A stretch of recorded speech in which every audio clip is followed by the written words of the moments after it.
Olá!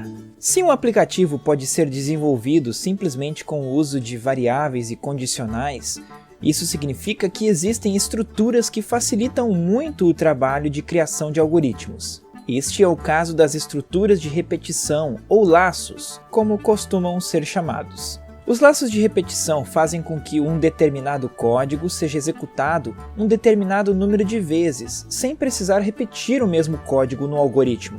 Para tanto, basta colocar este código dentro do laço e mandá-lo repetir todas as vezes que forem necessárias.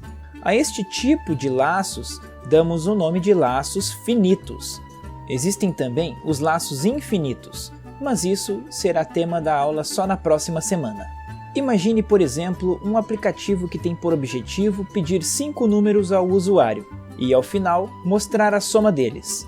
Seria perfeitamente possível, neste caso, colocar 5 mensagens solicitando ao usuário para digitar um número e depois somar o resultado a uma variável chamada soma para mostrar o resultado após a última operação. Este exercício, porém, acaba não sendo prático, já que possui muito código escrito, dificultando a sua manutenção. A solução mais adequada, então, seria utilizar um laço de repetição finito, em que todas as operações a serem repetidas fiquem genéricas o suficiente para serem chamadas de forma igual e em sequência. O comando, em termos de algoritmos, que permite esta repetição é o comando repita. Um exemplo de implementação em linguagem natural seria: repita 5 vezes as ações, solicite um número ao usuário e some o seu valor à variável soma. Desta forma, ao repetir 5 vezes as mesmas ações, serão solicitados os 5 números desejados e somados à variável, que será utilizada ao final do programa para exibir o resultado das operações. Veja, exibir a mensagem a soma dos 5 números é mais soma. Em geral, os laços de repetição possuem estruturas mais complexas de programação dentro das suas ações, uma vez que são executadas para que blocos de código sejam repetidos. Imagine, por exemplo, um aplicativo que solicita 10 números ao usuário e soma, em uma variável, os números pares, e em outra variável, os números ímpares, mostrando ambos os resultados ao fim da aplicação. Neste contexto, além da estrutura de repetição, é preciso fazer uso das variáveis a partir da análise por estruturas condicionais, uma vez que os números podem ser pares ou ímpares. Aliás, a maneira como esta análise é feita não vem ao caso neste momento.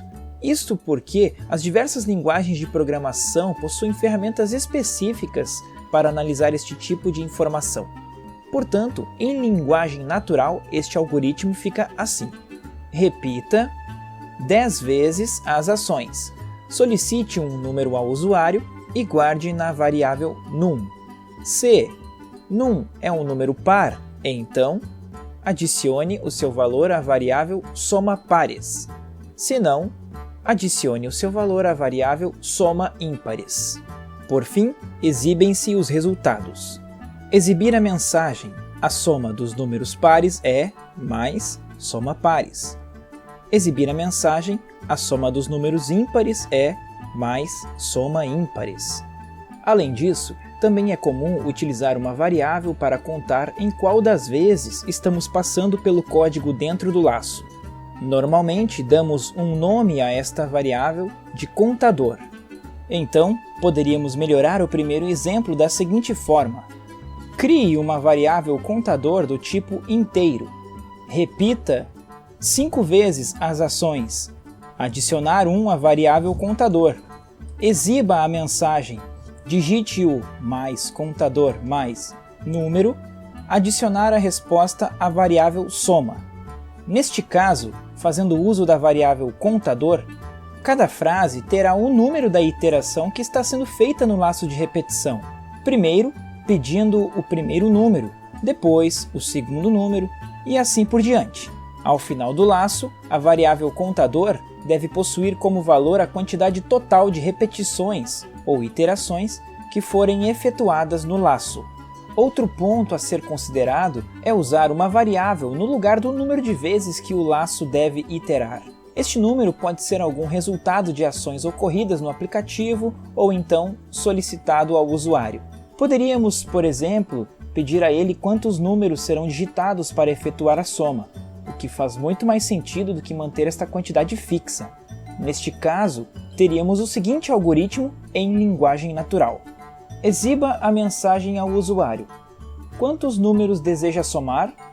Adicione a resposta à variável n. Repita n vezes as ações. Solicite um número ao usuário e some o seu valor à variável soma. Voltando ao jogo Cavaleiros vs Orcs, vamos buscar algumas situações que podem utilizar o uso de estruturas de repetição finitas. Um exemplo são as animações. O bot, por exemplo, poderia simplesmente piscar e aparecer na outra margem do rio, mas este não seria um efeito interessante. No próprio jogo, ele aparece se deslocando pelo rio. Esta animação, aliás, é efetuada de tempos em tempos, deslocando o barco sempre aos pouquinhos, o que dá a sensação de animação. Este deslocamento tem que ser balanceado para que o movimento não seja lento demais, nem rápido demais, o que poderia perder a sensação de movimento contínuo. É preciso, então, analisar as características do movimento. Digamos que o barco deve se deslocar por 300 pixels horizontais, de uma margem a outra do rio. Assim, podemos ter um deslocamento de 10 pixels repetido por 30 vezes. A união de todos estes deslocamentos dará a impressão do movimento completo do barco. Em linguagem natural, podemos dizer: repita 30 vezes a ação mover o barco 10 pixels em x. Assim, o barco irá acrescentar 10 pixels para sua posição x durante 30 vezes, o que no total dará os 300 pixels de deslocamento. Neste caso, o movimento está sendo executado da esquerda para a direita. Para o movimento inverso, basta fazer a mesma coisa, modificando o valor a ser incrementado na variável x para o mesmo valor, só que negativo. Repita 30 vezes a ação mover o barco menos 10 pixels em x. A mesma coisa deve ser feita com os personagens que estiverem dentro do barco, já que eles devem se locomover na mesma velocidade que o barco. Assim, neste laço, poderíamos ter uma sequência de ações que seriam realizadas para o próprio barco e para cada um dos seus ocupantes. Neste caso, a animação pode ser acelerada ou desacelerada de acordo com o desejo do programador. Para tanto, deve-se trabalhar nos valores de deslocamento e na quantidade de iterações do laço. No final, o deslocamento deve ser sempre o mesmo, no caso, os 300 pixels desejados. Por exemplo, se quisermos acelerar o deslocamento do barco para o dobro da velocidade atual, poderíamos fazer com que ele se movimente 20 pixels a cada iteração do laço. Para mantermos a quantidade de deslocamento, o número de iterações deveria passar a ser 15, ao invés de 30, uma vez que 15 vezes 20 é igual aos 300 pixels desejados. Em linguagem natural ficaria: repita 15 vezes a ação mover o barco 20 pixels em x. Da mesma forma, podemos fazer o oposto.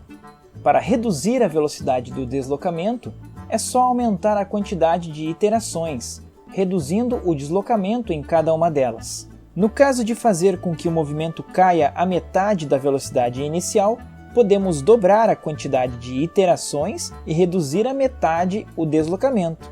Assim, em linguagem natural, teríamos: repita 60 vezes a ação mover o barco 5 pixels em x.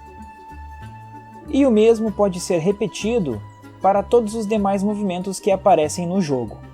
Na próxima sessão, exercitando os neurônios, você poderá procurar por laços finitos na execução dos demais jogos trazidos como exemplos. Neste jogo, mostramos como eles aparecem nas animações, mas eles também poderiam ser utilizados em outras situações. Tente imaginá-las, colocando em prática os conceitos encontrados neste vídeo. Também na seção Mãos à Obra desta semana, temos vários exercícios que fazem uso de laços finitos. É importante resolver todos eles para treinar os laços de repetição e também outros conceitos de algoritmos que são utilizados na aplicação e os recursos da ferramenta de programação em linguagem natural Scratch. Bons estudos e até o próximo vídeo!